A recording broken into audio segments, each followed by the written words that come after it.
Hello बच्चों, आज मैं आपके लिए लेके आया हूँ विषय समाजशास्त्र कक्षा है 12वीं और अर्धवार्षिक परीक्षा 2021 और 22। तो पेपर शुरू करने से पहले मैं बता देता हूँ कि अगर आपने हमारे चैनल को सब्सक्राइब नहीं किया है तो उसको सब्सक्राइब कर ले। फिर शुरू करते हैं। ये कुछ क्वेश्चन है जो आपके एग्ज़ाम में सुबह देखने को मिल सकते हैं, तो वीडियो को स्किप ना करें और कंटिन्यू देखें। ठीक है, चलिए शुरू करते हैं। पहला क्वेश्चन है, रिक्त स्थानों की पूर्ति कीजिए। ये मैं पहले आपको क्वेश्चन बताऊंगा और अगर क्वेश्चन का आपको आंसर पता है तो ठीक है, वरना वीडियो के एंड में मैं आपको इनके आंसर बताऊंगा। ठीक है, चलिए। भारत के पूर्व में हिंदुओं का तीर्थ स्थान स्थित है। सेकंड है, भारत में सबसे घनी आबादी वाला क्षेत्र का मैदान है। तीसरा है, भारत में पहली राष्ट्रीय जनसंख्या नीति सन घोषित हुई है। भारत में मार्च 2007 तक पंचवर्षीय योजना पूरी हो चुकी है। मध्यकाल में होने वाले समाज सुधार को आंदोलन कहा जाता है। अगला क्वेश्चन है, सेकंड क्वेश्चन है, सही विकल्प चुनिए। तो पहला है, निम्नलिखित में से भारत के किस राज्य से अनुसूचित जनजातियों की जनसंख्या प्रतिशत सबसे अधिक है। सेकंड है, भारत सरकार द्वारा पिछड़े वर्गों के लिए 27% आरक्षण देने की नीति को किस वर्ष से लागू किया गया।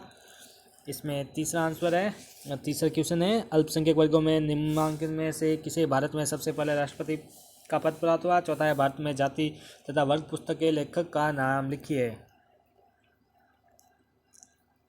अगला क्वेश्चन है, निम्नलिखित में से सोशल एंड कल्चरल मोबिलिटी पुस्तक के लेखक का नाम लिखिए। इसका आंसर बताना है। चलिए अगला क्वेश्चन करते हैं। अगला क्वेश्चन है, निम्नलिखित का सत्य और असत्य बताइए। तो भारतीय समाज में आधुनिकीकरण की प्रक्रिया केवल नगरों तक सीमित है और नगरीय जीवन की एक विशेष विधि है। सेकंड क्वेश्चन है इसका। और इसका थर्ड क्वेश्चन है, पश्चिमीकरण एक तटस्थ प्रक्रिया है। चौथा क्वेश्चन है, संस्कृतिकरण का संबंध भारतीय समाज की सामाजिक संरचना के परिवर्तनों को स्पष्ट करने से है। पांचवा है, नव मध्यम वर्ग का उदय औद्योगिकरण तथा आधुनिकीकरण का परिणाम है। क्वेश्चन नंबर 4 है, प्रत्येक का एक वाक्य में उत्तर दीजिए। तो गांव में जिन लोगों ने भूमि के बड़े हिस्से पर नई प्रौद्योगिकी के द्वारा खेती करना आरंभ किया, उन्हें कृषकों को किस वर्ग के नाम से संबोधित किया जाता है। सेकंड क्वेश्चन है, भारत में किस प्रधानमंत्री ने यहाँ उदारीकरण की प्रक्रिया को प्रारंभ किया। तीसरा है, ब्रिटिश शासन के दौरान जिम्मेदारी व्यवस्था का आरंभ किसके द्वारा किया गया। चौथा क्वेश्चन है, सरकार द्वारा समाज के किस वर्ग को शिक्षा की सबसे अधिक सुविधाएं दी जा रही हैं। और पांचवा क्वेश्चन है, किसी समाज में जब लोगों के विचारों, सांस्कृतिक मूल्यों, विश्वासों और प्रौद्योगिकी में परिवर्तन होता है, तब ऐसे परिवर्तन को हम किस नाम से संबोधित करते हैं। अगला क्वेश्चन करते हैं। क्वेश्चन है, स्तंभों के लिए स्तंभ में से चुनकर सही जोड़ी जमा है। तो यह स्तंभ है, वह इनको आपको मिलान करना है। अगला क्वेश्चन है, भौगोलिक दिशाओं के आधार पर भारत के 4 मुख्य भागों के नाम लिखिए। इसके अर्थ हम क्वेश्चन है, आर्य समाज की स्थापना किसे। ये बहुत ज़्यादा इंपॉर्टेंट है, आपके एग्जाम में आने के चांस। अगला क्वेश्चन है, जाति की कोई एक परिभाषा लिखिए अथवा में जनजाति की कोई एक परिभाषा लिखिए।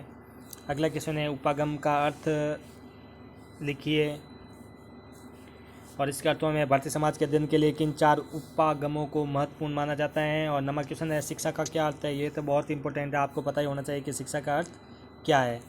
और अगला, इसके अर्थवा में जनसंचार के अर्थ को स्पष्ट कीजिए। 10वां है, भारत में रामकृष्ण मिशन की स्थापना किसने की।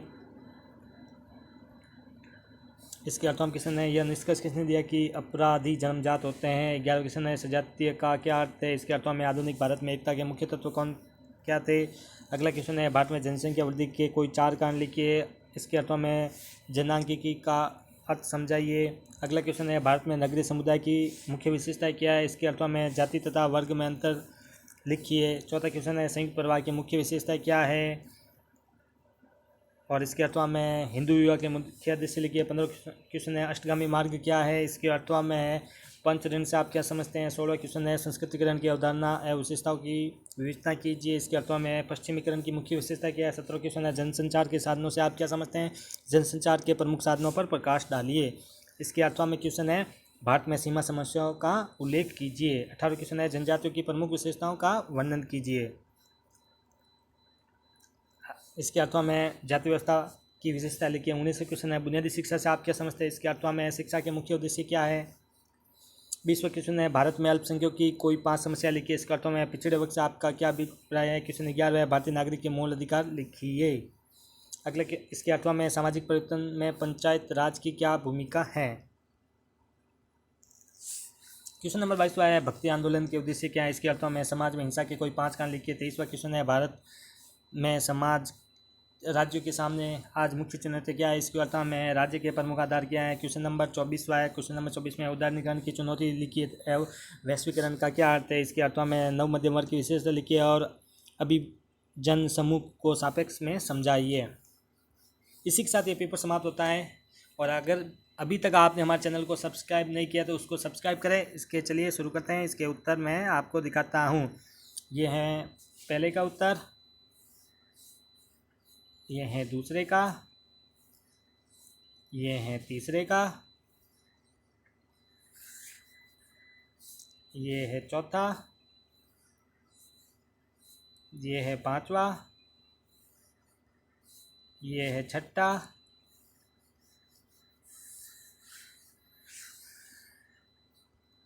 ये है सातवां और आठवां। ठीक है, ये 8वें का 8वां, ये क्वेश्चन 9वां और इसके 8वां का, ये है क्वेश्चन 10वां और 11वां, ये 11वां का 8वां, ये 12वां क्वेश्चन यहाँ से शुरू होता है इसका उत्तर, और ये उसके 12वां का 8वां, ये 13वां क्वेश्चन यहाँ से शुरू होता है, ये 13वां और ये 13वां का 8वां, जाति तथा वर्ग में अंतर, और ये 14वां क्वेश्चन, ये 14वां के 8वां वाला, ये है क्वेश्चन नंबर 15, ये 15 के 8वां, ये क्वेश्चन है 16वां सांस्कृतिकरण की अवधारणा, ये उसके 8वां का क्वेश्चन।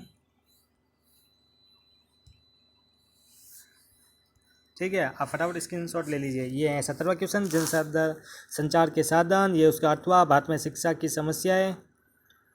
अगला क्वेश्चन है उत्तर 18 जनजातियों की प्रमुख विशेषताएं, इसके 8वां में जाति व्यवस्था की विशेषताएं। अगला क्वेश्चन है बुनियादी शिक्षा, इसके 8वां में शिक्षा के मुख्य उद्देश्य। 20वां क्वेश्चन है भारत में अल्पसंख्यकों की समस्याएं और इसके अर्थों में पिछड़ा वर्ग से अभिप्राय। और अगला क्वेश्चन है 21वां भारतीय नागरिक के मौलिक अधिकार और उसके 8वां में पंचायती राज की भूमिका। अगला क्वेश्चन है क्वेश्चन नंबर 22 भक्ति आंदोलन के उद्देश्य, इसके 8वां में हिंसा के कारण। और क्वेश्चन नंबर 23 है भारत में राज्य के सामने चुनौतियाँ, इसके 8वां में राज्य के प्रमुख आधार। अगला क्वेश्चन है क्वेश्चन नंबर 24 उदारीकरण की चुनौतियाँ, इसके 8वां में नव मध्यम वर्ग की विशेषताएं। इसी के साथ ये आज का प्रश्न पत्र समाप्त होता है। अगर आपको वीडियो अच्छी लगी तो please like share and subscribe करें और इस वीडियो में से कितने आपके क्वेश्चन आते हैं एग्जाम में तो आप हमें कमेंट करके बताइए। वीडियो देखने का आपका धन्यवाद।